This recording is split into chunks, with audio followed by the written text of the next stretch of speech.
maybe some of us, because we spend a lot of time in the field, but I would say it's a 0.001% who actually experienced a disaster, but we know a lot about talking about disasters.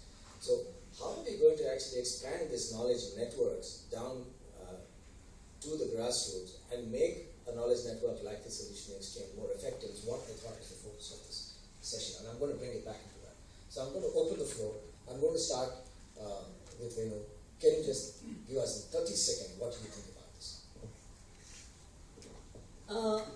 Okay, so Solution Exchange has been very meaningful for me. I follow some of the debates and discussions that happen there, and I often think there's so much out there, and how do I get that in the conversations that I have with the community radio stations I work with? And a lot of the barrier I face is language, and I don't want to be the midwife or the middle person taking this stuff there.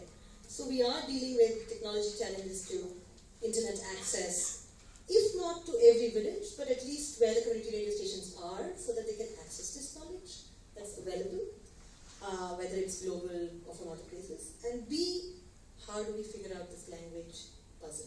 Because to make all this knowledge meaningful on the ground, we have to make it available in the local language and the dialects. So, which is why I said the approach, instead of being top-down, needs to be bottom-up, and we need to just let go of older models of thinking and functioning.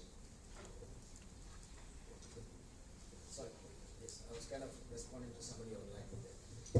Thank you very much. I think that's really a point. Language is always going to trouble us because we tend to use technology with and tend to associate it with only our own language of convenience rather than the language of convenience of the people. With that, Dr. Bijmotion, how is this all that NIC is doing? In one or two sentences, how is it possible? Can you connect that to what she's talking about the language? Because there is, I know, so much data, like you said, in NIC, and unfortunately, it doesn't get to the people in time. So how do you think that could happen? The one thing is,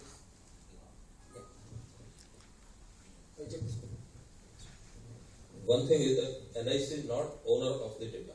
It is the various ministries and departments are the owner. There is a data gap. There are clear instructions that the website should be bilingual, at least English and the local language. But it is not even 1% that bilingual information, local information is available. NIC planned this network initially to support the government. Now, NGOs activity can come only through the respective government ministries. Plus, if the guidelines, government guidelines for the websites are implemented, not many issues can be resolved, that information can be available in local languages, SMS services can be used. But like radio,